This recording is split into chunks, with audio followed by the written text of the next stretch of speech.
So hello there and welcome back to the channel. This is Mel's Gaming here with another Way of the Hunter video. Now this video is going to be talking all about my first impressions of the brand new map Aurora Shores, and we're going to get straight into it. And I just have to say that I absolutely love this map. I think they have done such a fantastic job with this brand new map. It is absolutely awesome. With the time that I've had with it so far, I've unlocked most of the map and I have had an absolute blast seeing all the different environments, different animals, and also doing the missions, which were really awesome as well.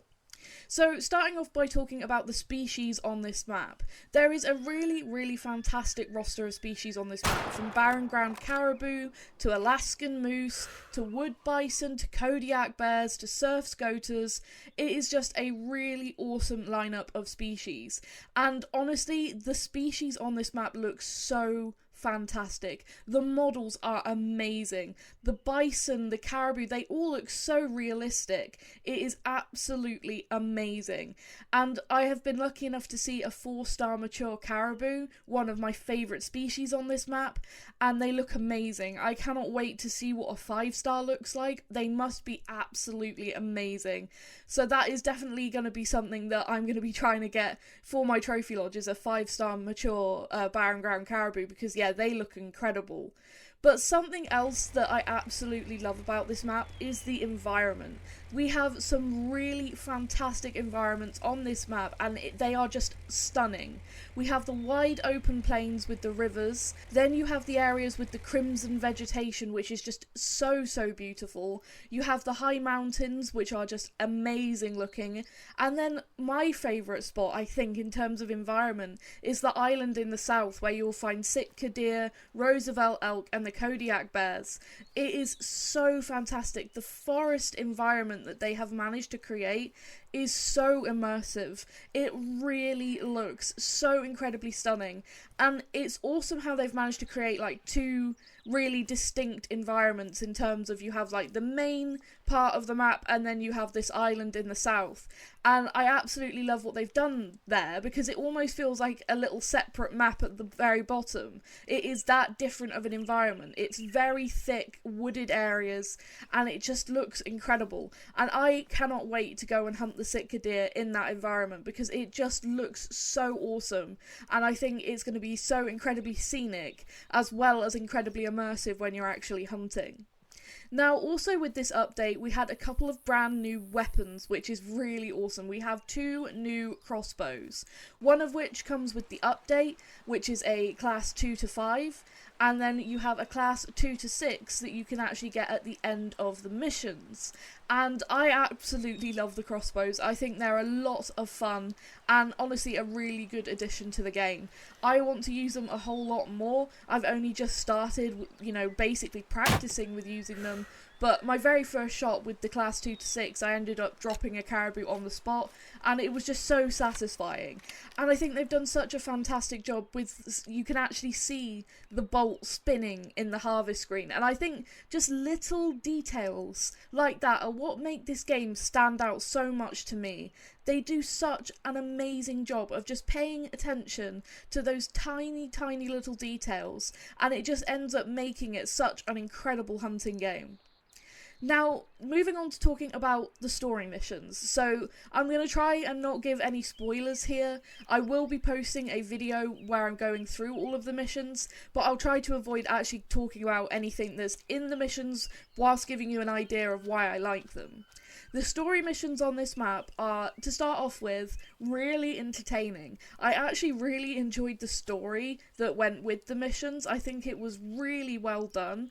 But something else that I really enjoyed is the fact that the missions aren't too long, they aren't too short, they're just about the right length to give you a nice story, but it doesn't feel like it drags on.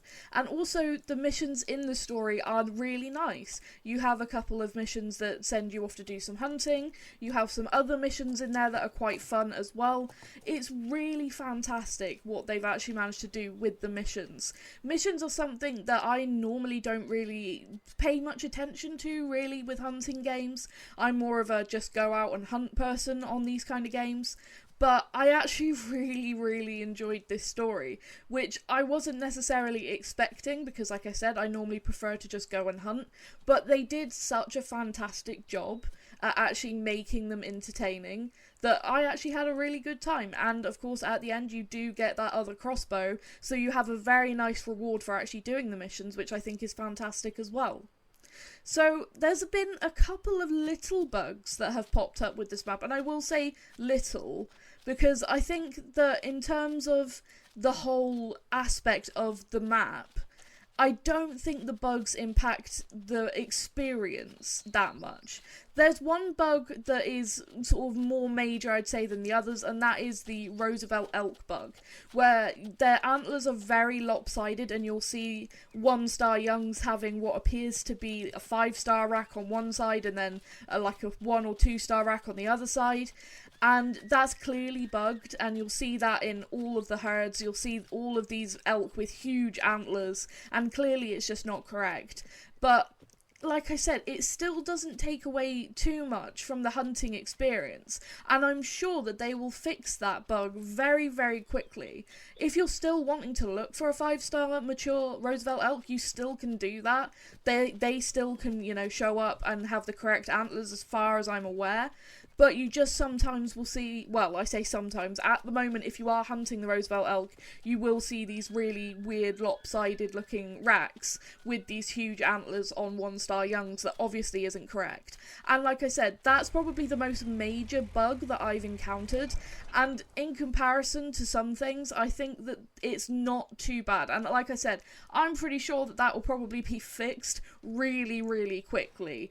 The team have been just so fantastic at actually dealing with bugs previously that I have no doubt that this will be something that, you know, once they've worked out what's causing it, it will be rolled out, a fix will be rolled out as quickly as possible, and that will no longer be a thing. But at the moment it is a thing, but even if you don't want to see that, there's plenty of other things to go and do on the map other than hunt the Roosevelt elk. There's so many fantastic species on this map anyway, but that is a bug, and it's something to be aware of, but I don't think it's necessarily as game-breaking as perhaps other bugs could be. And honestly, considering that is the only really major bug I've come across, I'm pretty happy with that.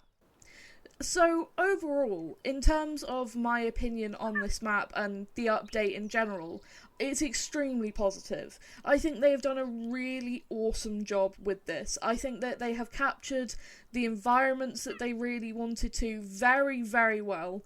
I think they're incredibly immersive, and there's different environments for different hunting styles. In the more open plains, you can drive and scout and look around for things and then, you know, spot and stalk. Or you can head down to that island in the south and go for really challenging sort of close quarters stalks, which was something that as soon as I saw it was incredibly, you know, to me that looks incredibly amazing and incredibly engaging and realistic. So that's something I definitely want to do. But I also really enjoy just being able to spot and stalk in the open plains as well. So there's different environments for different hunting styles, which I think is really fantastic. The missions, brilliant. I think they did a fantastic job. The species, I think they've done a fantastic job with the models and everything. Unfortunate with the bug with the Roosevelt elk, but even with that bug showing what appears to be 5-star racks on you know, young animals and stuff, the 5 stars are going to look incredible when they are actually 5 stars, if that makes sense. So I'm still impressed with that, and I think the models for them in general are really well done. The bison models might be my favourite overall, but I absolutely love the caribou. The sitka deer are pretty awesome as well. There's just so many positive points about this map. The crossbows are fun to use, you know, actually having to call stuff in and get really close. I actually really enjoy that. I think that that's a lot of fun. So overall, if I was going to give this map a score out of 10, it would probably be 9.5. And I'm only going to sort of deduct that 0.5 because of the bug with the Roosevelt elk and any other little issues that people may be encountering along the way. So yeah, I think they've done a really good job. And honestly, if you were asking, should you buy this map or should you buy this game, my answer most 100% definitely would be yes. I 100% recommend it. I think with the 3 maps that this game has, the variety of species, the quality of the maps, the quality of the models, the detail in this game, if you are a hunting game fan, I do not see any reason why you shouldn't get this game. Yes, sometimes there will be bugs. That happens with pretty much every game these days. You will encounter bugs, but the team are really, really good at actually getting on that and actually fixing them really quickly. And that's why I don't see it as, you know, such a huge, really bad point that there is the bug with the Roosevelt elk, because I feel like it will be fixed before we know it.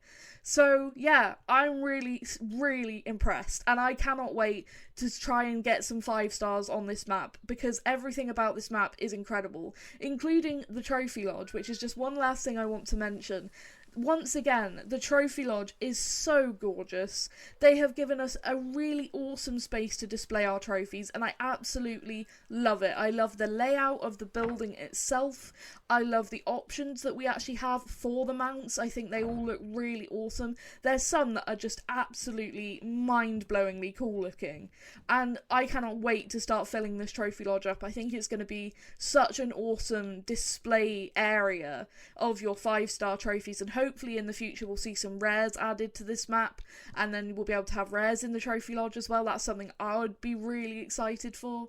But either way, I just again think they did such a good job with it, and I know that that's probably going to be me repeating that throughout most of this video, so I hope it's not too repetitive, but I just want to drive home the fact that I absolutely love this map, and I think they've done such an amazing job at everything about it. I just think everything with this map is perfect, apart from the bug with the Roosevelt elk, but everything else is just so well done, and I can see myself playing this map for a very, very long time. But that is going to be it for this video. I hope you have enjoyed it, and hopefully this has given you an idea if you were wondering whether you should buy this map or not if you don't have the season pass. I would definitely recommend it, and hopefully this will have given you a bit of an idea as to whether this is something that you would actually like to purchase, or whether you'd like to purchase the game in general, because honestly I think this map is worth purchasing the whole game for. So yeah, that's my opinion. Thank you so much for watching. I really hope you have enjoyed it, and thank you for all of your support as always. It really does mean the world, and yeah, I will see you in the next one. Thank you.